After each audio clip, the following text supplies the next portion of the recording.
6 heures debout. Eh oui, pour une nouvelle connerie de l'armée. Une anecdote de taille à vous raconter. Un jour, je suis convoqué, comme tous les bidas, à me présenter au champ de tir. Je n'ai aucune pratique des armes, excepté à la foire quand j'étais encore civil. C'est le colonel Blé, commandant de la 9e région militaire, qui est officier de tir. Une vraie peau de vache. Nous sommes en position du tireur couché, le fusil soutenu par les mains inexpertes, la crosse appuyée contre l'épaule droite. Le boss nous donne l'ordre de tirer. À ce moment, des espèces de grandes panières qui se trouvaient à mi-chemin entre les cibles et nous s'ouvrent. Il y avait 9 camps dans la région et ces camps étaient remplis de chiens errants. Bon, ces salauds avaient eu l'idée de les ramasser pour s'en débarrasser et de les transformer en cibles vivantes. Non mais croyez-moi, il y eut quelques victimes, mais très peu, car excepté les cinglés, les autres militaires civilisés ont tiré partout sauf sur ces innocents quadrupèdes. Mon chargeur était resté plein. Je n'ai pas appuyé sur la gâchette. J'ai désobéi à un ordre. Le colon s'est approché, me prie de me présenter.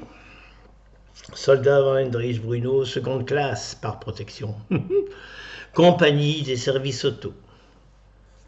Pourquoi avez-vous refusé d'obéir à mon ordre? Mon colonel, avec tout le respect que je vous dois, si vous voulez tuer ces animaux, faites-le vous-même. Et je lui ai tendu mon fusil. Il ne l'a pas accepté. Il appela le premier caporal qui se trouvait et il lui dit « Donnez-lui la punition qu'il mérite et que cette sanction suive la voie hiérarchique jusqu'à mon bureau. »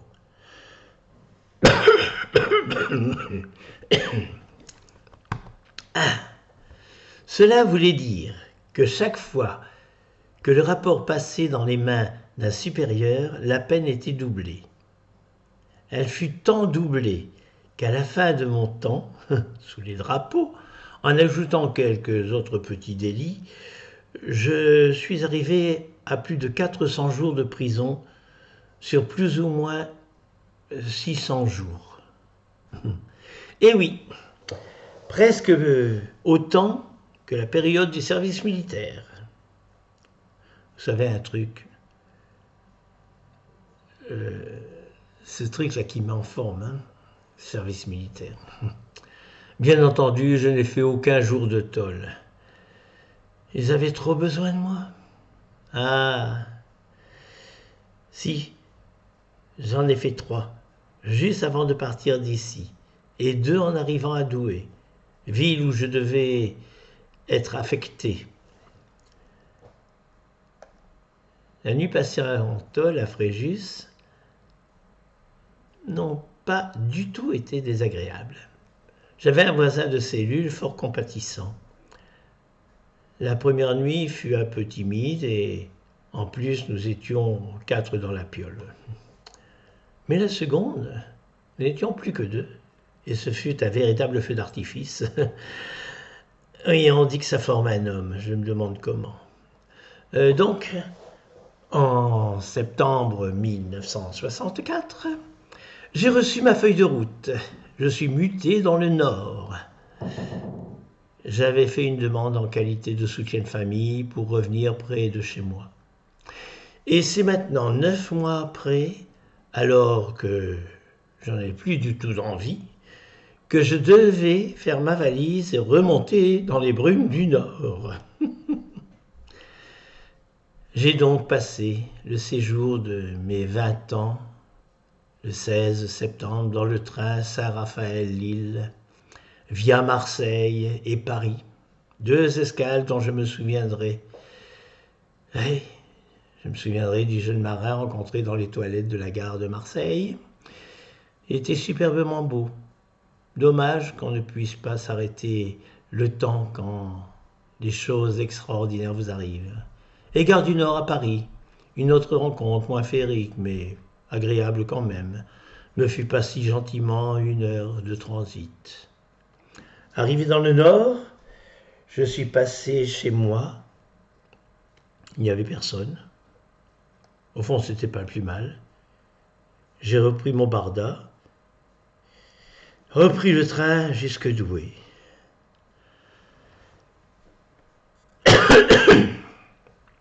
En arrivant, j'ai commencé par devoir faire mes 2 jours de tôle comme accueil. C'était un peu froid, mais là aussi, j'ai passé une nuit sur les planches, recouverte d'une simple couverture de laine kaki. Oui, ça fut assez mouvementé. Nous étions au moins 8 ou 10 à dormir l'un à côté de l'autre, tous en treillis.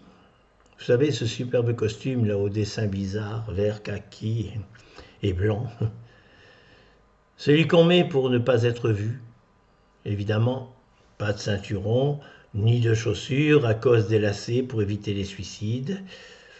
Enfin, je ne pense pas que les collègues avaient effleuré cette envie, mais cette nuit-là, dès que la lumière s'est éteinte, ce fut la grosse orgie militaire. Certains participaient avec plaisir au débat. Alors d'autres avec une espèce de rage sexuelle d'hétéros, frustrés, et les derniers ne voulaient ou ne pouvaient pas en faire autrement. D'ailleurs, en avait-il envie vraiment de faire autrement? Je commence vraiment à ne pas regretter ce foutu service. Je suis chauffeur de permanence et je dois conduire les sous-officiers ou les officiers pendant leur mission. Je loge tantôt à l'habillement, tantôt à l'armement. Le gars responsable de l'habillement est super mignon, marié, mais pauvre. Celui de l'armement l'est moins, mais tout aussi intéressé. Lui aussi est marié. Je finis par croire que les hétéros, ce sont des homos qui s'ignorent. En tout cas, je ne sais pas si c'est l'armée qui leur donne ces idées, mais bon sang, c'est fou ce que ça marche dans les camps et dans les casernes. On devrait renseigner ça dans les guides pour homos. Allez, dans mon malheur, si on peut appeler ça un malheur, le fait de quitter la côte d'Azur, le soleil, la plage pour Douai, le froid et la pluie, il y avait de bonnes compensations, comme justement ces 2 garçons qui remplissaient certaines de mes nuits passées désespérément à la caserne, sans compter la possibilité qui m'était offerte de de reprendre le théâtre, puisque je peux quitter la caserne à 17h jusqu'au lendemain matin à 8h, et que je suis également libre du vendredi 17h au lundi 8h. Voilà, c'était presque le paradis. Enfin, je ne regretterai quand même pas d'avoir arrivé à la fin de cette connerie. J'allais enfin retrouver la vie normale, avec d'autres cinglés, il est vrai, car cette engeance, il y en a partout. Mais quand même, beaucoup moins que sous les uniformes, quels qu'ils soient. Allez, à demain, pour d'autres belles promesses.